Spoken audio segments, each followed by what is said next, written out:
तो पहला क्वेश्चन में एंटोनियम पूछा गया है, तो यहाँ पर फ्यूड का एंटोनियम क्या हो जाएगा? तो यहाँ पर फ्यूड का मतलब क्या होता है? तो फ्यूड का मतलब होता है दुश्मनी, दुश्मनी। इसके अलावा यहाँ पर नीचे में देख सकते हैं 4 ऑप्शन दिए गए हैं। तो ग्रोस का मतलब क्या होता है? तो ग्रोस का मतलब होता है कुल, यानी कि टोटल। इसके अलावा हार्मोनी का मतलब क्या होता है? तो हार्मोनी का मतलब होता है भाईचारा, भाईचारा।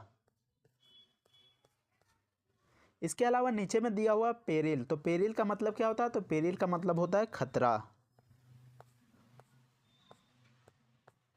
इसके अलावा वीगर दिया हुआ है, तो वीगर का मतलब क्या होता है? तो वीगर का मतलब होता है ताकत, ताकत। तो यहाँ पर फ्यूड का एंटोनियम क्या हो जाएगा? तो ग्रोस का मतलब होता है कुल, हार्मोनी का मतलब होता है भाईचारा, और पेरिल का मतलब होता है खतरा, और वीगर का मतलब होता है ताकत। तो ऐसे में दुश्मनी का उल्टा क्या हो जाएगा? तो दुश्मनी का उल्टा हो जाएगा भाईचारा, यानी कि हार्मोनी। ऑप्शन नंबर बी आपका सही जवाब हो जाएगा। नेक्स्ट क्वेश्चन में यहाँ पर आपको एरर फाइंड करना है, आखिर यहाँ पर क्या गलती हुआ है। तो यहाँ पर देख सकते हैं कि क्वेश्चन पूछा गया है कि all this things happen because she do not पे हिट टू माई वर्ड्स। तो यहाँ पर देख सकते हैं कि बिकॉज शी डू नॉट, तो इस वर्ड को देखिए यहाँ पर ही। तो यहाँ पर देख सकते हैं सी के साथ यहाँ पर डू लगा गया है। तो यहाँ पर देख सकते हैं सी के साथ डू लगाया गया है, तो यहाँ पर डू नहीं लगेगा। तो सी के साथ क्या क्या लगता है? तो सी के साथ यहाँ पर डज लगता है, सी के साथ डज लगता है, यानी कि V5 लगता है। तो V5 किसके किसके साथ लगता है? तो ही हो जाएगा, इसके अलावा सी हो जाएगा, या फिर इट हो जाएगा, या फिर कोई सिंगुलर नाउन हो जाएगा। तो इसके साथ यहाँ पर डज लगता है, तो सी के साथ यहाँ पर डज लगना चाहिए था। तो ऐसे में आपका जो बिकॉज सी डू नॉट है वो आपका यहाँ पर एरर आ जाएगा। तो ऑप्शन नंबर यहाँ पर डी सही हो जाएगा। नेक्स्ट क्वेश्चन में पूछा गया है एंटोनियम। तो इस सेंटेंस में एंटाइज्ड का यहाँ पर एंटोनियम बताना है। तो एंटाइज्ड का मतलब क्या होता है? तो एंटाइज्ड का मतलब होता है लुभाना, लुभाना, या फिर बहलाना, या फिर फुसलाना, या फिर किसी को राजी करना। तो एंटाइज्ड का मतलब ये होता है। तो यहाँ पर देख सकते हैं 4 ऑप्शन दिए गए हैं। तो यहाँ पर रिपल्स्ड, रिपल्स्ड का मतलब क्या होता है? अस्वीकार कर देना, अस्वीकार कर देना।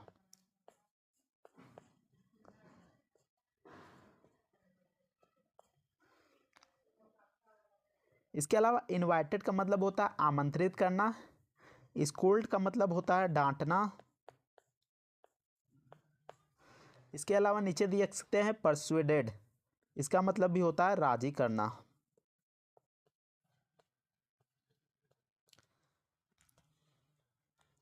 तो ऐसे में देख सकते हैं इंटाइस्ट का मतलब होता है राजी करना, लुभाना, या फिर बहलाना। तो ऐसे में जो रिपल्स्ड हो जाएगा, यानी कि किसी चीज़ को अस्वीकार कर देना, तो वो आपका सही हो जाएगा। तो ऐसे में ऑप्शन नंबर ए आपका सही हो जाएगा। नेक्स्ट क्वेश्चन में एंटोनियम पूछा गया, तो यहाँ पर देख सकते हैं कोऑपरेटिव का यहाँ पर एंटोनियम बताना है। तो यहाँ पर 4 ऑप्शन दिए गए हैं। तो देख सकते हैं यहाँ पर रेसिप्रोकल, तो रेसिप्रोकल का मतलब क्या होता है? पारस्परिक। इसके अलावा प्रिवेंट का मतलब होता है रोकना, रोकना, या फिर बाधा डालना, बाधा डालना। इसके अलावा सेल्फिश का मतलब होता है स्वार्थी। तो यहाँ पर देख सकते हैं एंटोनियम पूछा गया कोऑपरेटिव, तो कोऑपरेटिव का मतलब होता है सहयोगी। और यहाँ पर देख सकते हैं एंटोनियम पूछा गया, तो यहाँ पर अनसपोर्टिव, यानी किसी को सपोर्ट नहीं करना। तो ऐसे में आपका ऑप्शन सी यहाँ पर सही हो जाएगा। नेक्स्ट क्वेश्चन में पूछा गया यहाँ पर आपको एरर फाइंड करना है।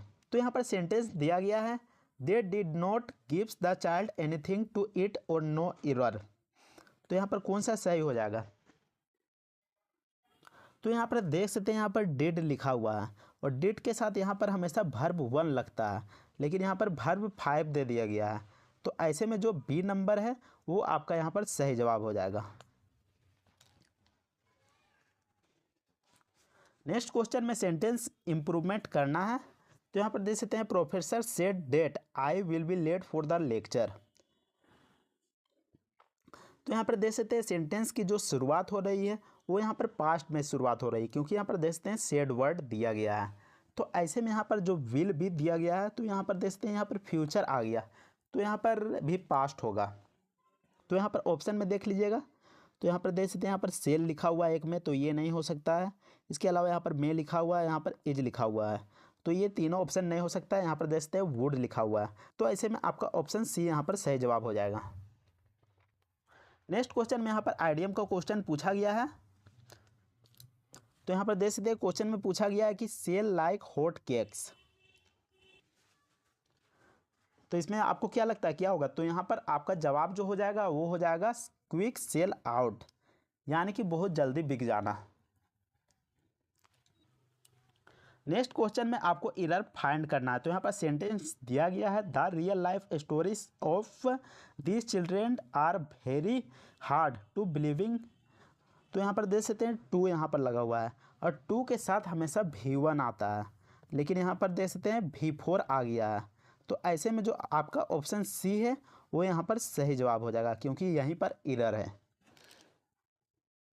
नेक्स्ट क्वेश्चन में वन वर्ड सब्स्टिट्यूशन आपको बताना है।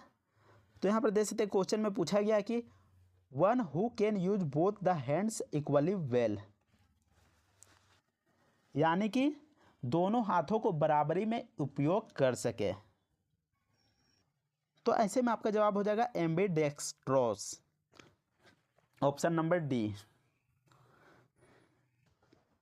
यहाँ पर आपको गलत स्पेलिंग यहाँ पर फाइंड करना है। तो यहाँ पर देख सकते हैं सेपरेट यहाँ पर लिखा हुआ है, एकोमोडेट लिखा हुआ है, डिफिनेटली लिखा हुआ है, एम्बेरेस लिखा हुआ है। तो कौन सा स्पेलिंग यहाँ पर गलत है? तो यहाँ पर देखिए, ध्यान से देखिए कि यहाँ पर एम्बेरेस का स्पेलिंग गलत है। तो यहाँ पर क्या होना चाहिए था एम्बेरेस का स्पेलिंग? तो यहाँ पर होना चाहिए था EMBARRASS, तब यहाँ पर सही होता, और इसका मतलब होता है शर्मिंदा, शर्मिंदा।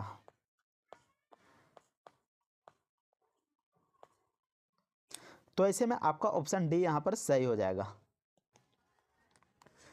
नेक्स्ट क्वेश्चन में आइडियम पूछा गया है। तो यहाँ पर क्वेश्चन में पूछा गया है कि लेट स्लीपिंग डॉग्स लाई, यानी कि सोए हुए कुत्ते को पड़े रहने दो। तो इसका जवाब हो जाएगा live an exciting situation as it, यानी कि मौजूदा स्थिति को वैसे ही छोड़ दो जैसे कि वह है। नेक्स्ट क्वेश्चन में फिर से आइडियम पूछा गया है। तो यहाँ पर क्वेश्चन में पूछा गया है कि कॉल द शॉट्स। तो यहाँ पर देख सकते हैं ऑप्शन बी यहाँ पर सही हो जाएगा। तो यहाँ पर ऑप्शन बी में कह रहा है कि एक ऐसी स्थिति में होना जहाँ हम अगर डिसीजन ले लेते हैं तो उस स्थिति को ही प्रभावित कर देता है। नेक्स्ट क्वेश्चन में फिर से आइडियम पूछा गया है। तो इस क्वेश्चन में पूछा गया है कि कैच द टार्टर। तो यहाँ पर देख सकते हैं ऑप्शन बी यहाँ पर सही जवाब हो जाएगा to catch a dangerous person. Next question में फिर से एक आइडियम पूछा गया है। तो यहाँ पर देख सकते हैं ब्लू बुक।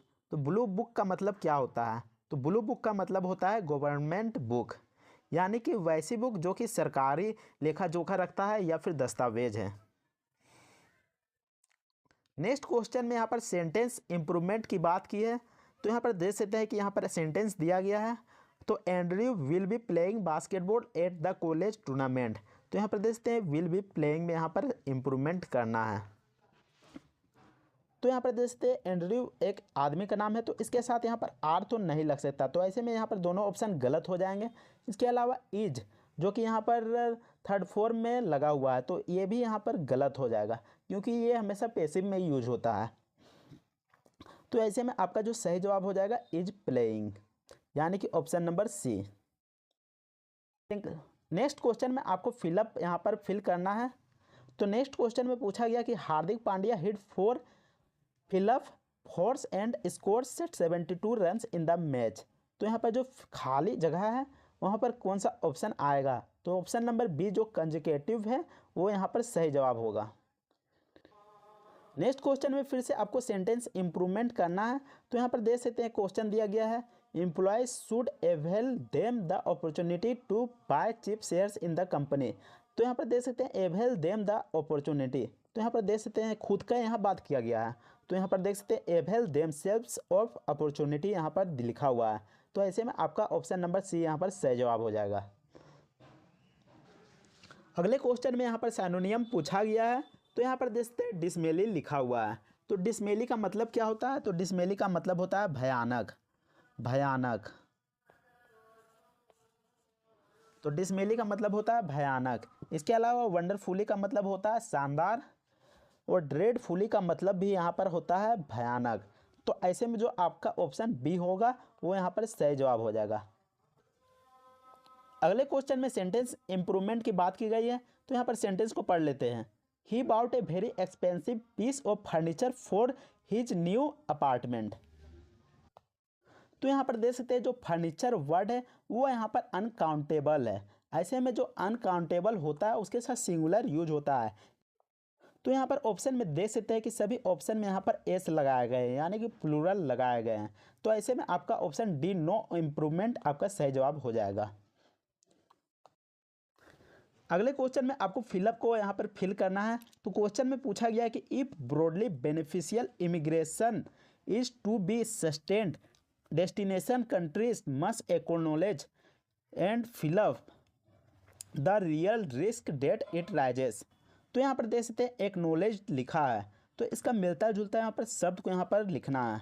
तो यहाँ पर जो आपका ऑप्शन बी है एड्रेस, यहाँ पर सही जवाब हो जाएगा।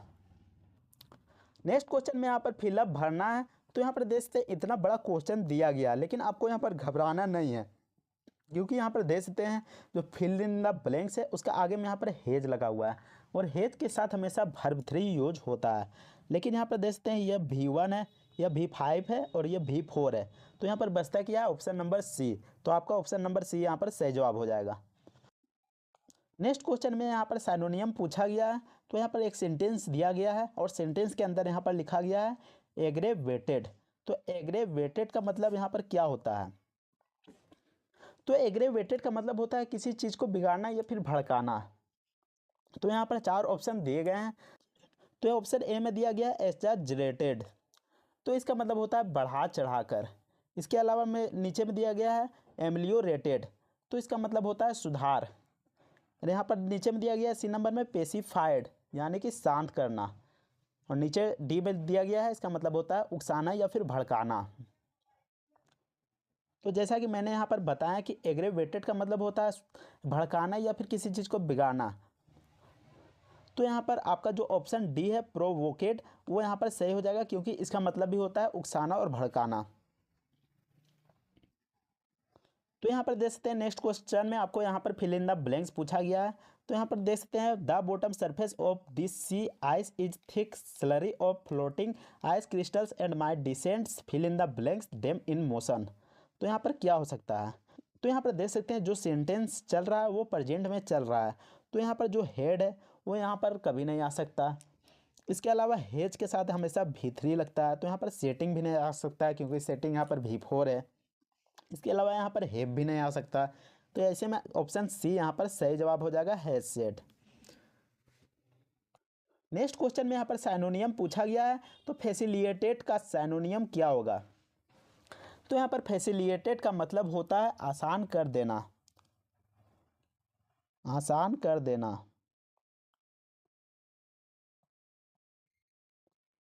इसके अलावा हम देख सकते हैं रेस्ट्रिगेटेड लिखा हुआ है। तो रेस्ट्रिगेटेड का मतलब होता है रोकना, रोकना। इसके अलावा इनेबल का मतलब होता है सक्षम या समर्थ या फिर योग्य। लिमिटेड मतलब होता है सीमित। इसके अलावा हिंडर्ड का मतलब होता है बाधा डालना, बाधा डालना। तो ऐसे में यहाँ पर फैसिलिटेट पूछा गया है, यानी कि आसान कर देना। तो आसान कर देना का मतलब यहाँ पर क्या हो जाएगा? तो यहाँ पर इनेबल्ड यहाँ पर सही जवाब हो जाएगा, क्योंकि यहाँ पर आसान कर देना यानी कि एक तरह से योग्य बना देना या फिर समर्थ सक्षम कर देना। तो यहाँ पर ऑप्शन बी यहाँ पर सही जवाब हो जाएगा। नेक्स्ट क्वेश्चन में फिर से यहाँ पर सिनोनियम पूछा गया है। तो यहाँ पर वर्ड है टेम। तो टेम का मतलब क्या होता है? तो टेम का मतलब होता है वश में करना, वश में करना, वश में करना। तो नीचे में देख सकते हैं यहाँ पर ऑप्शन दिए गए हैं एनिमेटेड, डोसाइल। तो डोसाइल का मतलब होता है विनम्र, विनम्र या फिर अपने अधीन कर लेना। इसके अलावा यहाँ पर नीचे दिया गया है स्पिरिटेड। तो यहाँ पर होता है स्पिरिटेड का मतलब होता है साहसी।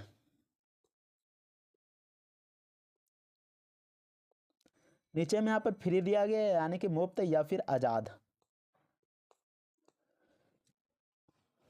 तो यहाँ पर टेम का यहाँ पर क्या हो जाएगा सिनोनियम। तो यहाँ पर जो डोसाइल है यानी कि विनम्र या फिर अपने अधीन कर लेना, वो यहाँ पर आपका सही जवाब हो जाएगा, क्योंकि टेम मतलब वश में करना होता है और डोसाइल का मतलब भी हो जाता है अपने अधीन कर लेना, यानी किसी को अपने में मिला लेना या फिर अपने गुलाम बना लेना, वैसे ही कह सकते हैं। तो यहाँ पर टेम का मतलब हो जाएगा डोसाइल। इस सिनोनियम का जवाब आपको कमेंट सेक्शन में हमें कमेंट करके देना है। तो यहाँ पर होप का मतलब पूछा गया है, तो होप का सिनोनियम क्या होगा, कॉजन, रियलिज्म, साइनिज्म या फिर वेस्म। तो पहला सवाल में पूछा गया है वन वर्ड सब्स्टिट्यूशन। तो देख सकते हैं सवाल में पूछा गया है कि a man whose wife is dead, यानी कि जिसकी पत्नी मरी हुई है, तो उसको यहाँ पर क्या कहते हैं। तो यहाँ पर ऑप्शन दिए गए विडोवर, एसेस्टिक, विडो या फिर बेचलर। तो आपको बता दूं कि इसका जवाब हो जाएगा विडोवर। यहाँ पर विडो नहीं होगा, बहुत को यहाँ पर विडो मार देता है।